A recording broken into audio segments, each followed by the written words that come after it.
ओम नमः सिद्धेभ्य ओम नमः सिद्धेभ्य। ओक्कारं बिंदु संयुक्त नित्यं ध्यायन्ति योगिनः कामदं मोक्षदं चैवोंकाराय नमो नमः। मंगलम भगवान वीरो मंगलम गौतम मणि मंगलम कुंद कुंदारि जैन धर्मोत्तम सर्वमंगल मांगल्यं सर्वकल्याणकारकं प्रधानं सर्वधर्माणां जैनं जयतु शासनं। नमो अरिहन्तानं नमो सिद्धानं नमो आईर्यानं नमो उवज्झायानं नमो लोये सब्बसाहूनं मोक्षमार्गस्य नेतारं भीतारं कर्मभुभृतां ज्ञातारं विश्वतत्मानं वन्दे तन्मुल्लब्धे वन्दे तन्मुल्लब्धे।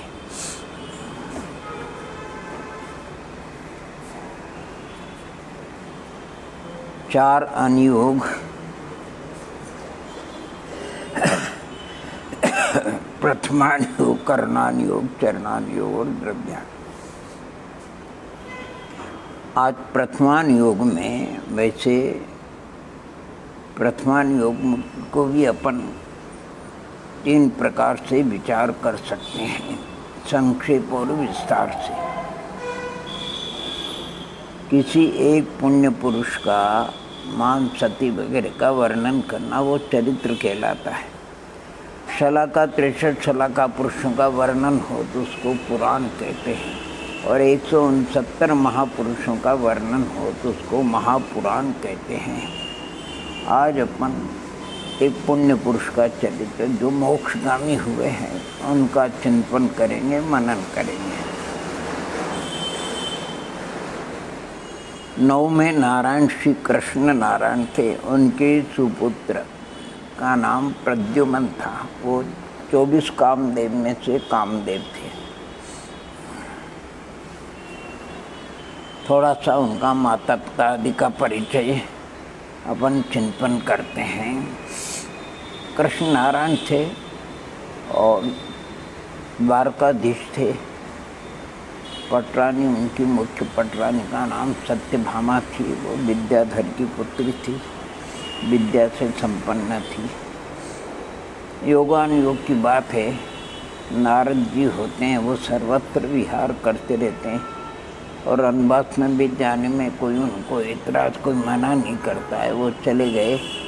योगानुयोग की बात जो है सत्यभामा के द्वारा, वो अपने शारीरिक कर्तव्य में लगी हुई थी, उनका आदर नहीं हुआ।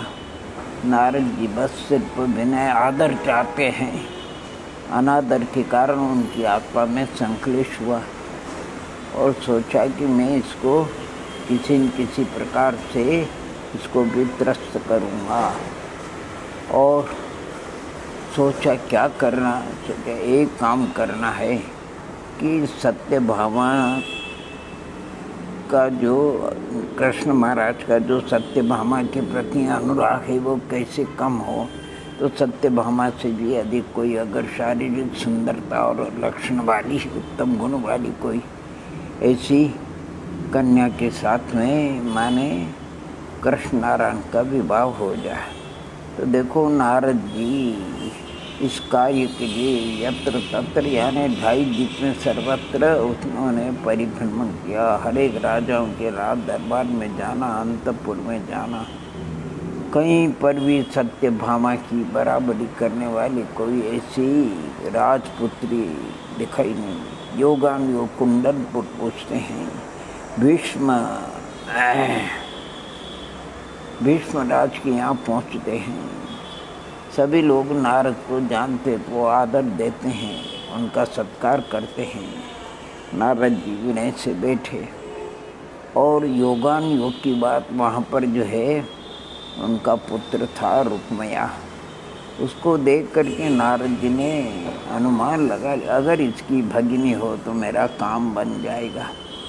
फिर वो अंतपुर में गए। वहाँ गए तो वहाँ रुक्मणी उनकी भुआ वगैरह नारद जी को देख करके वो आदर देती है, विनय से बैठ जाती है।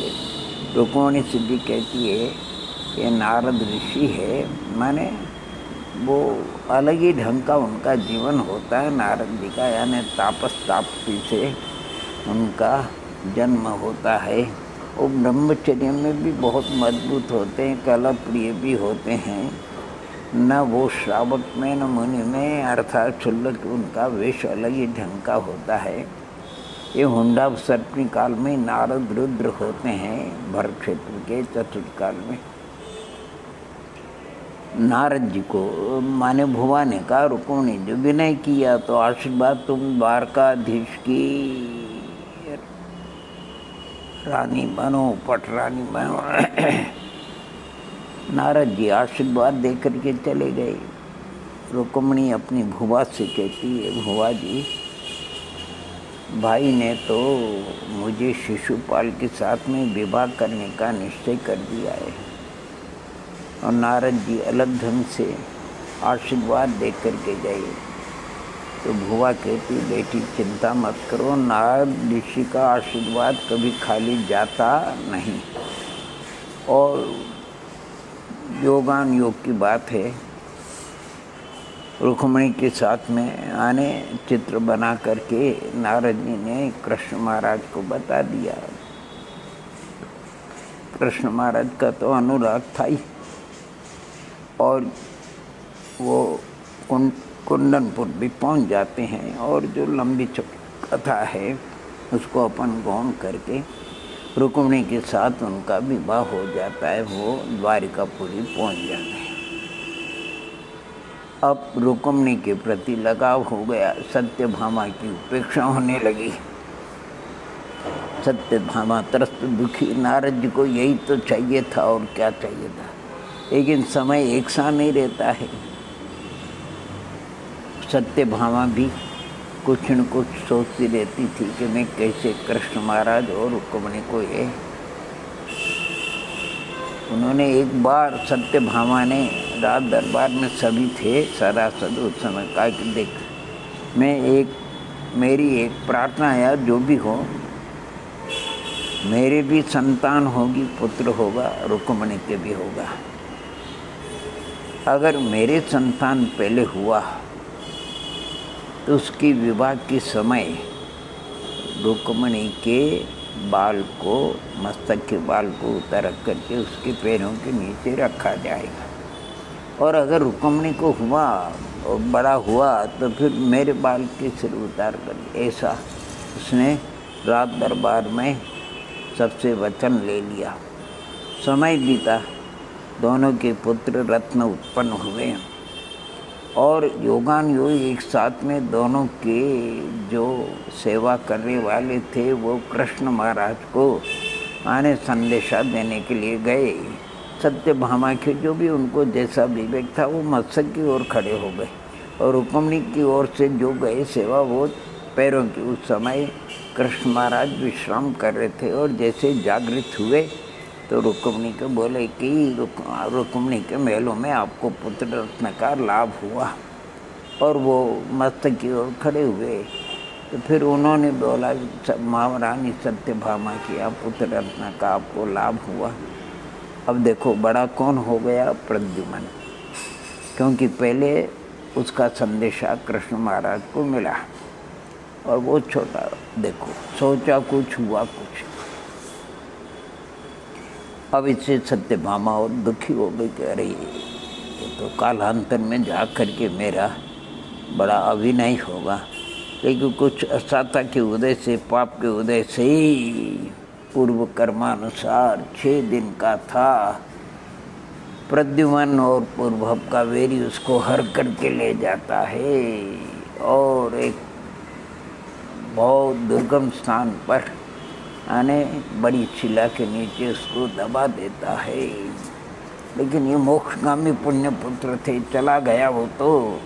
और एक विद्याधर राजा काल संबर और कनकमाला वो कहीं से विहार करते हुए वहाँ पहुँचते, वो शिला को हिलते हुए देख करके फिर देखते विद्या के बल से जो देखा तो क्या सुंदर पुत्र है।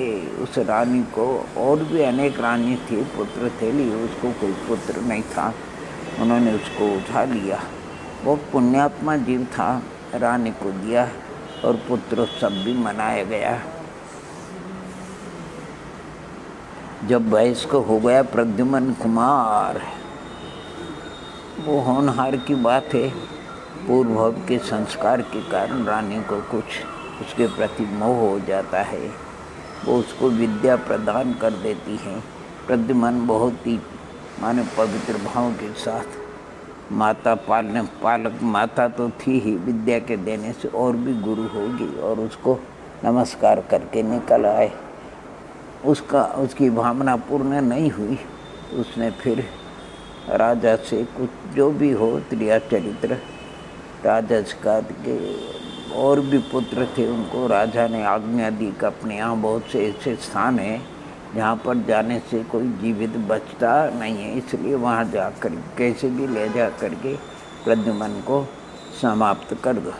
सभी इसी माने सबकी एक ही भावना थी, यानी कहीं पुण्य होता तो साथ में थोड़ा कुछ पाप भी होता है, ईर्ष्या भी होती है। इधर आप सोचिए कि जब प्रद्युम्न का हरण हो गया तो सत्यभामा के यहाँ तो दीपावली और रुक्मिणी के यहाँ हाय हाय रोदन वगैरह। कृष्ण महाराज भी दुखी थे, रुक्मिणी तो बहुत दुखी त्रस्त थी। नारद जी को पता लगा, वो आकर के धैर्य बंधाते रुक्मिणी को और कहते भैया धैर्य करो, तेरे बालक को कोई दुष्ट हर करके ले गया है, अभी इस भर खेत में कोई केवली अवधि माना परिज्ञानी नहीं, मैं तेरे पुत्र का पता लगाने के लिए महाविद्य क्षेत्र में जाता हूँ। रुक्मिणी के प्रति लगाव था। नारद जी महाविद्य क्षेत्र में जाते हैं, सिमंदर परमात्मा के समक्षण में पहुँच जाते हैं, गंधकुटी में पहुँचते दर्शन पूजन करते हैं, और देखो वहाँ के उस समय जो भी थे उनकी 500 धनुष की अवगाना और ये 10 धनुष की अवगाना वाले थे। वैसे कोई समोक्षण में कोई बाधा नहीं होती है। नारद जी दर्शन करके जो मनुष्यों को कोठा है वहीं कटनी पे जो परिक्रमा की था वहाँ बैठ गए। योगान योग की वहाँ का जो नरेश राजा था वो वहाँ बैठा हुआ था। उसने देखा ये मनुष्याकार कीड़ा कौन है, हथेली पे ले लिया और भगवान से कहा कि भगवान देवादिदेव ये मनुष्याकार कीड़ा कौन सा है। भगवान की दिव्य ध्वनि में आता है ये नारद ऋषि हैं, कृष्ण नारायण के मित्र हैं, उनके पुत्र का कोई वेरी हरण करके ले गया। भर क्षेत्र में अभी कोई केवली अवधि मन पर नहीं, तो पता लगाने के लिए यहाँ आए हैं। तो राजा भी कहता है कि ऐसे आने कृष्ण नारायण के पुत्र कामदेव प्रद्युम्न होनहार मोक्षगामी, हम भी उनका पवित्र सुनना चाहते। तो भगवान की दिव्य ध्वनि में पूरा प्रद्युम्न स्वामी का चरित्र आ जाता है। नारद सुन करके गदगद हो जाते हैं, को संतोष हो जाता है, और कहाँ है प्रद्युम्न ये भी पता लग जाता है कि विद्याधर लोक में है। काल संबर राजा और कनकमाला रानी उसके पालक है, और वो 16 विद्याओं का लाभ लेकर के इसके बाद पुनः जन्मदात्री माता से और कृष्ण महाराज से उसका मिलाप होगा। नारद जी ठीक वहाँ से सिमंदर स्वामी के दर्शन पूजन करके वहाँ गए, देखा प्रद्युम्न को, संतोष हो गया। रुक्मिणी से कहा कि तुम्हारा पुत्र अच्छी तरह माने उसका अच्छा पालन पोषण हो रहा है और 16 विद्याओं का लाभ के बाद तुमको मिलेगा, और जिस समय प्रद्युम्न का मिलाप होगा उस समय देखो ये सूखा वृक्ष हरा भरा हो जाएगा, ये सरोवर जल से लबालब हो जाएगी, और भी बहुत सी बातें उन्होंने स्तनों से दूध का झरना जो भी चिन्ह बताए वो सब बातें प्रद्युम्न का। अच्छा, अब समय बीतते गए, समय बहुत बीत गया। भानु कुमार का विवाह की तैयारी हो गई, प्रद्युम्न अभी है नहीं। तो नारद जी को बड़ा ये लगा कि अब तो प्रतिज्ञा के अनुसार रुक्मिणी के बाल उतारा जाएंगे, उनके पैर के तले दिए जाएंगे।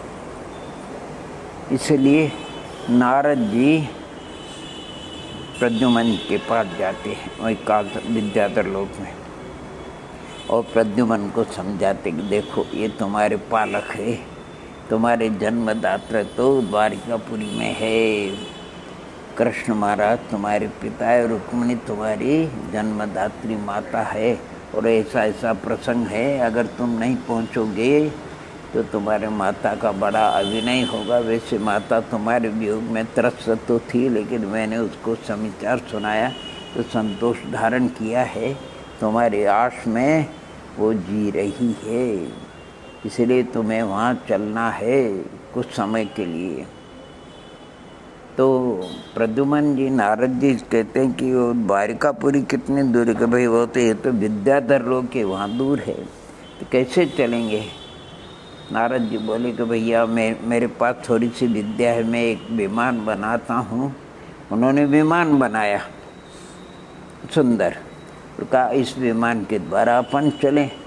प्रद्युमन जी विद्या तो सब विद्याओं से 16 जगह गए वो मृत्यु के मुख में, लेकिन पुण्य उनका इतना सातिशय था कि सब जगह वो बच, कहीं पर भी उनको बाल का बांका नहीं हुआ और लाभ ही लाभ हुआ। यहाँ तक कि कामदेव की मुख्य पटरानी होती रति, उसका भी लाभ हुआ, अनेक विद्याओं का लाभ हुआ। और आखिर चल कर के तो यहाँ तक प्रसंग आया कि जो पालक पिता थे वो भी युद्ध के लिए आ गए। प्रद्युमन जी ने सबके साथ वही विद्या के बल से, लेकिन सब पराजित हो जाते हैं। राजा को फिर पता लगता है कि प्रद्युमन निर्दोष है, प्रद्युमन की इसमें कोई गलती। प्रद्युमन फिर पिता से रुमाल से मिल करके थोड़े समय के लिए कहते हैं मुझे आप आशीर्वाद दो, मैं द्वारिका हो करके आता हूँ, बाकी आप ही हमारे वास्तविक माता पिता हो, मैं आपके पास ही रहूँगा। ठीक है, उनका आशीर्वाद लिया, विमान बनाया। नारद जी ने, प्रद्युमन जी ने जानबूझ कर विद्या के बल से ऐसा पैर रखा कि वो विमान पुर्जा खुल गए। तो प्रद्युमन जी नारद जी से कहते हैं आप तो बड़े कलाकार है, कितना सुंदर विमान बनाया, लेकिन तो बिखर गया। कि बेटा मेरे में जितनी विद्या बुद्धि थी मैंने बनाया, अब तेरे में हो तो तू बना ले। प्रद्युमन ने एक सुंदर विमान बनाया हो जिसमें बाग बगीचे, मंदिर और सब प्रकार की सुविधा थी, ऐसी कोई चीज़ नहीं थी, अनेक सुंदर नगरी का रूप था। नारद जी और उसमें चढ़े और वो विमान को धीरे धीरे धीरे धीरे विद्या के बल से, नारद जी कहते बेटा ऐसा तो अब कब पहुँचेंगे, द्वारिका पहुँचना बहुत जल्दी है। प्रद्युमन ने फिर विद्या के बल से उसको बहुत तेज चलाया। नारद जी गुड़कने लगे, उनका वो जो वादित्र था वीणा वो भी कहीं गई इधर उधर। फिर कहते बेटा इतना मत करो भैया, अति सर्वत्र वर्जित। फिर उन्होंने सामान्य गति से विमान को चलाया आकाश में। नारद जी चलते चलते आकाश मार्ग में जब विमान से जा रहे थे, उस समय जंगल में एक बहुत बड़ा पड़ाव देखा जिसमें सेना और अनेक पुरुष वगैरह थे। नारद जी से पूछा प्रद्युम्न ने कि नारद जी ये क्या है, क्या पड़ाव क्या है?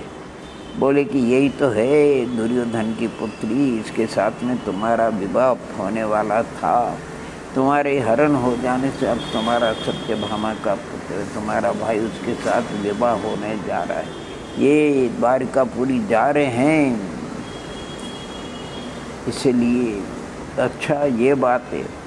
बोले कि नारद जी मुझे आशीर्वाद दो, मैं जरा देख कर। नहीं बेटा जाओगे तो कोई कौतुक वगैरह अपने को विलम्ब हो जाएगा, अपने को तो जल्दी से जल्दी द्वारिकापुरी पहुंचना है।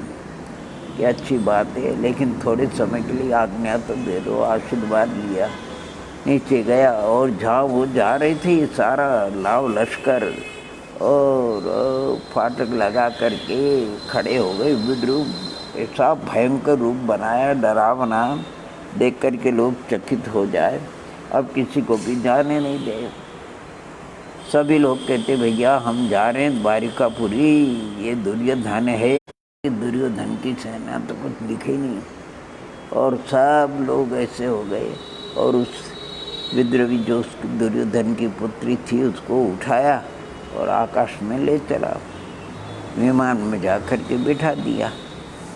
वो बेचारी घबरा रही, मेरा अपहरण हो गया। लेकिन नारद जी को जानती थी। नारद ऋषि के पास जा बोली कि नारद जी ये क्या है? मेरे को अपहरण कर लिया।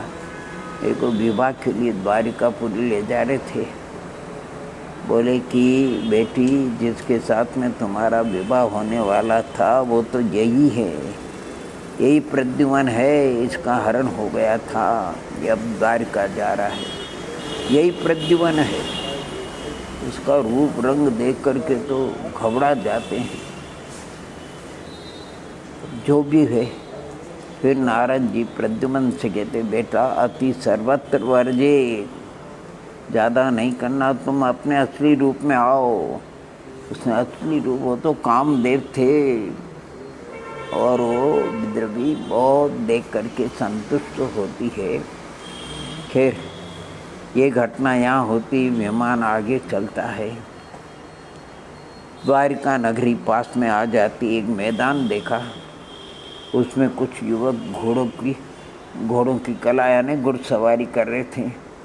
विद्या से पूछा, यही भानु कुमार है, इसका भाई छोटा सुभानु कुमार है, सत्यभामा के पुत्र है, इनको घुड़सवारी में बड़ा आनंद आता है।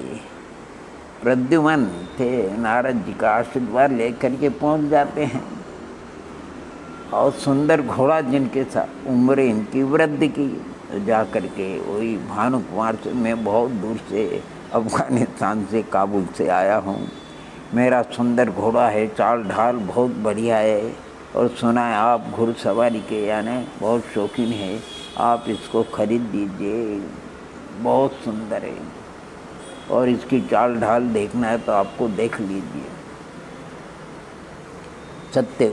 भानु कुमार ठीक है, घोड़े पे बैठ गया, उसको चाल ढाल देखने के लिए उसको लगाम वगैरह जो भी थी, और घोड़ा तो विद्यामय था, घूम घुमा करके उसको गिरा करके लुप्त हो गया। लुप्त नहीं हुआ मतलब आकर के वापस वृद्ध के पास खड़ा हो गया। बेचारे को सिर चोट वोट लग गई। वो वृद्ध कहते हैं, आप घुड़सवारी में निष्णात हो, लेकिन अभी आपको घोड़े पे बैठना और चलाना भी नहीं आता है। मैं तो उम्र का होगा, अगर आप लोग मुझे इस घोड़े पे बिठा दो तो मैं इसकी चाल ढाल बताता हूँ। तो अपने मित्रों से कहा, भैया इसको घोड़े पे बिठा दो। वो सब बिठाने के लिए हल्के हो गए, जरा ऊपर ले गए तो भारी हो गए, सब गिर पड़े, दब गए। अर्थात भानु कुमार की परीक्षा हो जाती है, फिर वो चले जाते हैं। इसी प्रकार प्रद्युमन ने यानी सत्यभामा के जो बगीचा था, बावड़ी थी, आदि आदि सबको उन्होंने नुकसान विद्या के बल से, यहाँ तक कि सत्यभामा के यहाँ जितना माने विवाह के सवय उत्तम व्यंजन पदार्थ बने थे, उसमें भी एक बहुत साधक का रूप लेकर के चले गए और सबको उद्रस्त कर गए, और सारा सब समाप्त हो गया। सभी आश्चर्यचकित हो गए, और वो कहते हैं सत्यभामा तो बड़ी कंजूस है, एक व्यक्ति को भी पूरा भोजन नहीं दे सकती है, ले तेरा भोजन मुझे नहीं करना है, वमन कर देते हैं। सत्यभामा की परीक्षा हो जाती है। अब सबकी परीक्षा ली उन्होंने, यानी करीब वसुदेव की भी परीक्षा ली, बलदेव की भी परीक्षा ली, नगर में भी विद्या बल से उल्टा सीधा किया उन्होंने, यानी आश्चर्यचकित। अब सत्यभामा तो एक अपने में मग्न थी, विवाह का समय था, दासियों को भेजा रुक्मणी के बाल लाने के लिए। इधर रुक्मणी की भी परीक्षा ली, क्षुल्लक बन करके। रुक्मणी ने बड़े पवित्रता के साथ उनको विधि पूर्वक हार कराए, वो वमन कर देते हैं, उसमें दुर्गंध भी आती है, वो अपनी निंदा करा करती है कि मेरी द्वारा बड़ी भूल हुई, योग्य आहार नहीं दिया गया। रुक्मणी भी अपनी परीक्षा में पास हो जाती है, वृक्ष हरा भरा हो जाता है, सरोवर जल से पूरित हो जाती है, सामने से डूब झड़ता है, और क्षुल्लक जी कहते हैं, महाराज मेरे पुत्र का जो नारद जी ने कहा था वो सब चिन्ह, लेकिन मेरा पुत्र मुझे दिखाई नहीं देता है। क्षुल्लक वेदधारी वो कहता मुझे मान लो तुम अपना पुत्र, अच्छी बात है, आपको भी हम पुत्र मान लो। फिर प्रद्युम्न ने अपना असली रूप प्रकट किया। रुक्मणी बहुत ही गदगद होती है और माँ बेटा का मिलाप जो रुक्मणी को उस समय अनुभूति हुई वो शब्दों में कहने में नहीं आती है। रुक्मणी के मुख से निकल गया, बेटा मैंने तो तेरा बचपन देखा ही नहीं है। और विद्या के बल से बचपन, छोटे बालक बन गए, रोने लगे और आधा घंटे में रुक्मणी त्रस्त हो गई। मैंने बेटा तेरा बचपन भी मैंने देख लिया। तो प्रद्युम्न योगान योग की बात है, वो दासियाँ आई थी, मालूम पड़ जाता कि बाल के लिए तो प्रद्युम्न ने विक्रिया के बल से, रुक्मणी के तो बाल जाने दो, उन सब ने अपने अपने ही बाल काट लिए और गाती बजाती हुई जा रही मुंडी। हर नगर के लोग देख देख कर ये हंसते हैं।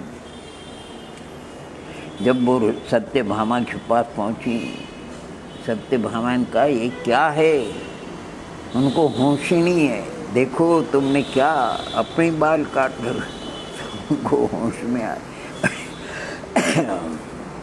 फिर उन्होंने बलदेव से बुलाकर, देखो आपकी रुक्मणी कितनी माने सर मेरी दासियों की ऐसी दशा करी उसने, अगर उसके बाल नहीं देना तो मत देती, लेकिन दासियों के साथ में तो ऐसा व्यवहार नहीं करना चाहिए। बलदेव बड़े गुस्से में आए और रुक्मणी को डांट में फटकारने के लिए चले। प्रद्युम्न को पता लगता है, पेट फुला करके रास्ता रोक करके सो गए। बलदेव जी को निकलने भी नहीं दिए। बलदेव भी पराजित हो जाते हैं और लौट जाते हैं। इसके बाद प्रद्युम्न अपनी जन्मदात्री माता से कहते हैं, माता जी कृपा करके आप अपनी पुत्र वधू को आशीर्वाद तो दीजिए। रुक्मणी कहती, बेटा पुत्र वधू कहाँ से आ गई? कि माता जी आ गई है, वो विमान में बैठी है जहाँ नारद जी भी है, आपको चलना है। अब पुत्र वधू को देखने के लिए किसको उत्साह नहीं होगा? उत्साह हो गया। रुक्मणी ने प्रद्युम्न के साथ में हो ली। वो राज दरबार में कृष्ण महाराज वगैरह थे, उनसे क्या कहते हैं, कृष्ण महाराज आपकी ये अत्यंत प्रिय आने रुक्मणी महारानी अब ये आकाश में विहार के लिए जा रही है। आप में अगर माने आपकी सैन्य में आप में शक्ति हो तो आप उसको रोक लीजिए। ये कृष्ण जी की भी परीक्षा। प्रद्युम्न जी रुक्मणी को विमान में ले गए और विद्रवी से मिलाप हो गया, उसको आशीर्वाद दिया और वो कृष्ण महाराज भी सेना लेकर ही चले आए। प्रद्युम्न जी ने भी सेना बना ली। परस्पर में संघर्ष हुआ। प्रद्युम्न ने अपने विद्या बल से कृष्ण महाराज के सब सैनिकों को मूर्छित कर दिया। जब उनके देवोपुनि शत्रु कोई परिवार के ऊपर नहीं चलता है, संघर्ष होने पर जब कृष्ण महाराज बलदेव सब हताश होने लगे, बोले कि भैया नारायण बलभद्र हम नहीं चाहते ये है। नारद जी जाते हैं कि नहीं बलभद्र नारायण तुम ही हो, ये तुम्हारा पुत्र ज्येष्ठ रुक्मणी का प्रद्युम्न है। उससे भी कहा कि देखो भैया बहुत अति सर्वत्र वजह सब। फिर उसने सबकी मूर्छा दूर अति विनय के साथ में पिता से ताऊ सब से मिला, सबका अच्छी तरह से मिलाप हो गया। प्रद्युम्न स्वामी की बहुत लंबी चौड़ी कथा है। इसके बाद भानु कुमार वगैरह कोई खेल के अंदर भी वो पराजित हो जाते हैं। ये प्रद्युम्न का जिस स्वर्ग में प्रद्युम्न थे इंद्र, दूसरे स्वर्ग में उनका साथी भाई था केटव, वो भी इंद्र था। फिर वो भी जो रुक्मणी के साथ में यानी जाम्बती थी उनसे वो जन्म लेता है। वो शंभु कुमार उसका नाम होता है। बहुत ही सुंदर। कालांतर में जब भगवान नेमिनाथ के समक्षण में कोई पूछता है कि देवपुनि नगरी कब तक रहेगी और कृष्ण नारायण तीन खंड के अधिपति इनका कैसे इनकी समाधि, कैसे इनका मरण होगा। भगवान की दिव्य ध्वनि में आता है, माने द्विपायन की क्रोधाग्नि से, रिद्धि के अग्नि से द्वारिका भस्म होगी और जरत कुमार के बाण से कृष्ण महाराज का मरण होगा। दीपायन जो कि रोहिणी के भाई थे, बलदेव के मामा थे, छोड़ करके चल दिए, मेरे द्वारा ऐसा अनर्थ न हो। दीक्षा ली और चल दिए। 12 वर्ष तक आराधना करते रहे। जरत कुमार भी चला गया दक्षिण में। संगति अच्छी नहीं मिलने से कुछ संगति में पढ़ करके आखेट वगैरह का उसको माने क्या कहना चाहिए, टेप पड़ गई उसकी। और 12 वर्ष में अधिक हीन महीना चलते ही रहता है। 12 वर्ष हो गए, 12 वर्ष हो गए। दीपायन लौट करके आए। भगवान की बात तो टल गई, अनिष्ट नहीं हुआ। और 12 वर्ष अभी बीता नहीं, अभी 2-3 दिन बाकी थे। वो जंगल में साधनारत थे। यादव कुमार कहीं क्रीड़ा के लिए गए थे, प्यास से त्रस्त थे। एक कूप में जल देखा, उसका सेवन किया। वो मादक था, बोरा गए, होश नहीं रहा। और अरे यही दीपायन, इसके द्वारा द्वारिका भस्म, खूब पत्थर और खूब उत्सर्ग किया, बहुत सहन किया, लेकिन सहन शक्ति के बाहर होने से उनको भी क्रोध अग्नि उत्पन्न हो जाती है, तेजस पुतला निकलता है। वायु सिंदूर का आकार का होता है, चारों ओर अग्नि लगा देता है। जितना बुझाने का प्रयत्न करो, रिद्धि की अग्नि बुझती नहीं है। द्वारका जलने लगी। उसके पहले कृष्ण महाराज ने सबसे कह दिया कि जिसको कल्याण करना हो वो भगवान की शरण में चला जाए। और जब द्वारिका भस्म होने लगी तो अपने माता पिता को रथ में बिठा करके निकालने लगे, लेकिन रथ नहीं चला, पहिया गड़ गए, कुछ चला, हाथी से भी नहीं चला, खुद भाई डूब गए, तो फाटक बंद हो गए। आकाशवाणी होती है, मात्र तुम 2 बचोगे, 2 बचोगे, और कोई बचने वाला नहीं। आखिर अपने सामने देखो कैसा दृश्य। माता पिता को भी छोड़ना पड़ा, दोनों बचे अपने सामने। द्वारिका भस्म हो गई। अब परिस्थिति उनकी वहाँ हरिवंश पुराण में आप देखोगे, भोजन का प्रबंध भी नहीं, कुंडल गिरवे रख करके भोजन का प्रबंध करते हैं। इसे करते करते दक्षिण में पहुँचते हैं। वहाँ पर प्यास लगती है कृष्ण जी को। वो बलदेव बड़े भाई से कहते हैं मुझे प्यास लगी। बलदेव का बड़ा अनुराग होता है, तुम विश्राम करो, मैं जल लेकर के आता हूँ। अब जल लेने के लिए यत्र तत्र खोजा, बहुत दूर पे जल की उपलब्धि हुई। ढाक के पत्तों का दोना बनाया, सन छान करके पिया, उसमें भाई के लिए जल लिया और चल दिए। इधर योगान योग की बात, वो पीताम्बर ओढ़ करके सोए हुए थे, पैर के ऊपर पैर रख करके। दूर से वो जरत कुमार आखिर का जिसको व्यसन था, हिरण समझ करके उसने बाण चला दिया। वो बाण उनके पैरों मर्म स्थान पर लगने से कृष्ण जी का जीवन परलोक चले गए। बलदेव आए, भाई को निद्रा लगी है, जगाना नहीं चाहिए। इंतजार करते रहे। फिर कुछ रक्त देखा, चींटियाँ देखी, जाकर देखा भाई तो नहीं था, चला गया। जैसे राम 6 महीने तक, ऐसा ही इनका मोह होता है। अर्थात बलदेव 6 महीने तक उस शरीर को लिए रहते हैं, बाद में प्रतिबोध को प्राप्त होते आत्म कल्याण, लेकिन साधना से वो मोक्ष नहीं गए, स्वर्ग गए। प्रद्युमन वगैरह दीक्षित हो जाते हैं, साधना करते हैं और गिरनार से निर्वाण को प्राप्त होते हैं। प्रद्युमन आदि 72 को नेमनाथ भगवान प्रद्युमन, शंभु कुमार, अनिरुद्ध कुमार आदि 72 करोड़ 700 मुनिराज गिरनार उज्जैन पर्वते निर्वाण को प्राप्त होते हैं। मैंने ये संक्षेप में आपको प्रद्युम्न चरित्र, बहुत अच्छा 350-400 पृष्ठ का चरित्र है, सुंदर है।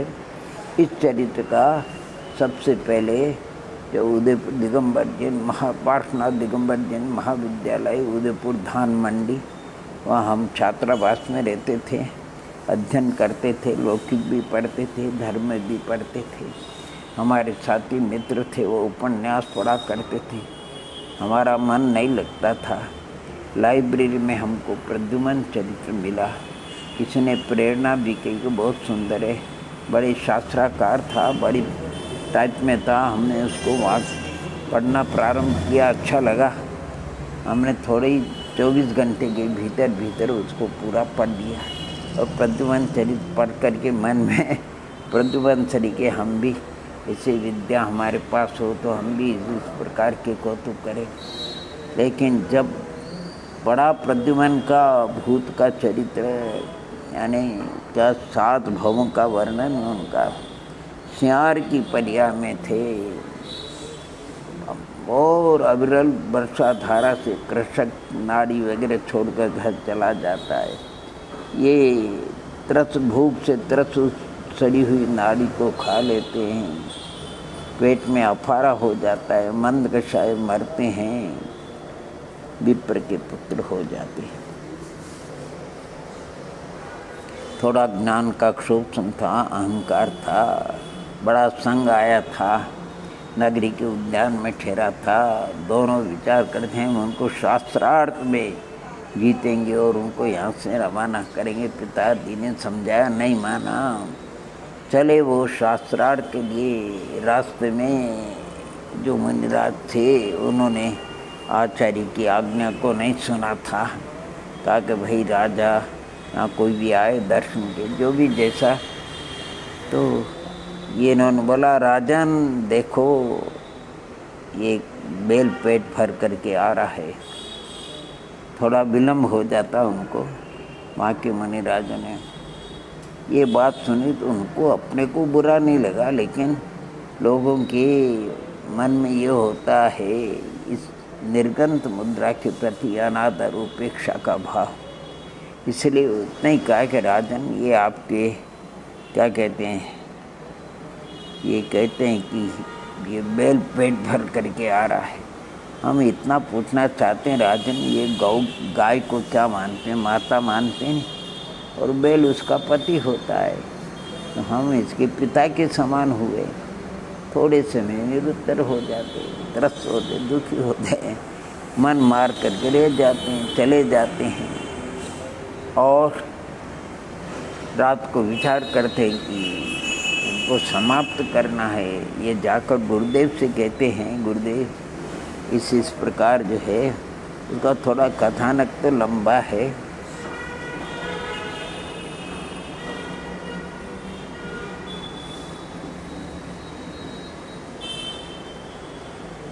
यानी मुनिराज से शास्त्रार्थ करने के लिए वो तैयार हो गए, बैठ गए। तो मुनिराज ने कहा, भैया शास्त्रार्थ तो हम गुरु से शास्त्रार्थ करने के लिए जा रहे हो तो बहुत बड़ी बात है। छोटी मोटी बात हो तो अपन यहाँ पर समाधान कर लेते हैं। गुरु के काय को, उनको गुरु को अभिनय होता है। बड़े माने बड़े मुँह छोटी बात जिसको कहना चाहिए। बैठ गए, कहते हैं हमसे पूछो। तो क्या हम तो पूछेंगे, तुम्हें कुछ पूछना हो तो पूछो, हम पूछेंगे क्या? हम तो महाज्ञानी हैं, हमको तो सब ज्ञात है, तुम्हें कुछ पूछना हो तो पूछो। तो मुनिराज कहते, अच्छा बताओ तुम कहाँ से आ रहे हो?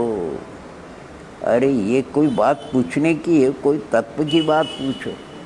तो मुनिराज कहते हैं, अरे हम ये पूछ रहे हैं कहाँ से आ रहे हो, मतलब इस ग्राम, वैसे तो तुम इस ग्राम से नंदी जो ग्राम से आ रहे हो, तुम्हारा नाम अग्निभूति है, तुम्हारा नाम वायुभूति, तुम्हारे पिता का नाम सोम शर्मा, तुम्हारी माता का नाम अग्निला है, तुम विप्रवर्ण को, ये तो हम सब कुछ जानते हैं, लेकिन इस परिया में कौन सी गति से आए, कौन सी परिया से आए? निरुत्तर चुप हो गए। मुनिराज कहते हैं, हम जानते हैं तुम्हारे सियार थे तुम, सियार की मौन पका गूंगा, सभी लोग उसको गूंगा कहते, वो वहाँ बैठा था। ओ मुनिराज उसको कहते, हे प्रवर, पर्याय बदल गई, पर्याय का व्यवहार पर्याय के साथ में समाप्त हो जाता है। जो माता पिता उसको माता पिता कहो, क्यों गूंगा? ओ बड़ा प्रभावित हुआ। ओ हो मुनिराज तो घट घट के अंतर्यामी है। लोग दौड़ करके गए और इस प्रवर किसान के घर में दोनों की चर्म थे, भातड़ी थी, लोग जा कर के ले आए।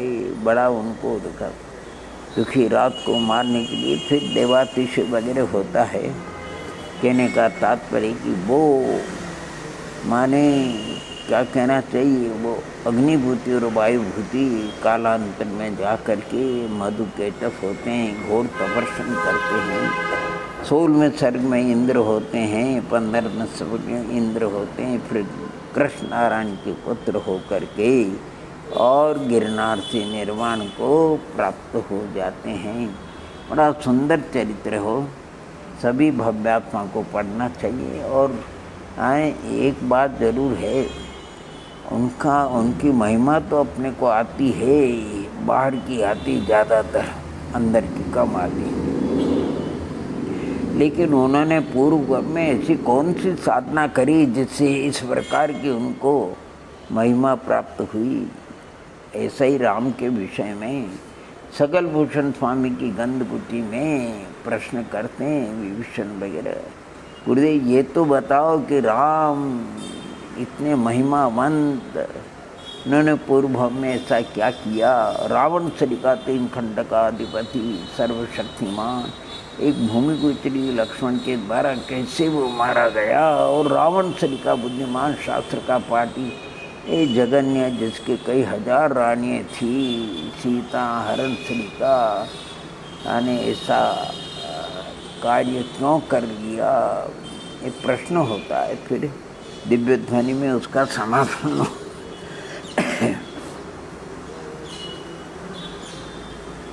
तो ये कामदेव थे, पुण्य पुरुष थे, कृष्ण नारायण रुक्मिणी के पुत्र थे, जिन्होंने जैनेन्द्र दीक्षा को धारण करके भेदाभेद रत्नत्रय की आराधना करके अनंतर सिद्ध अवस्था को प्राप्त किया।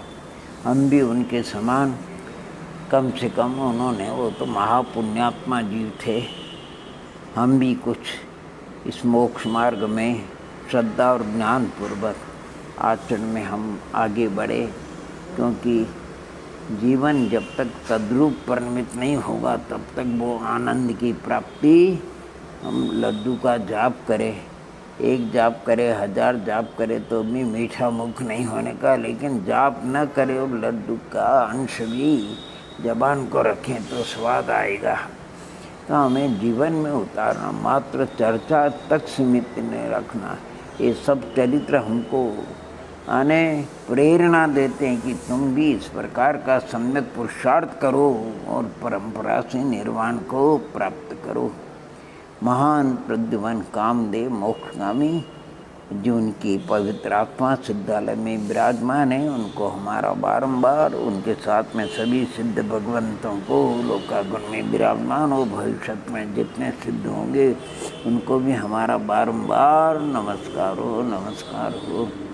संक्षेप में हमने आपको कृष्ण नारायण के पुत्र प्रद्युमन जो कामदेव थे उनका जीवन चरित्र बताया। ओम नमः, ओम नमः, ओम नमः।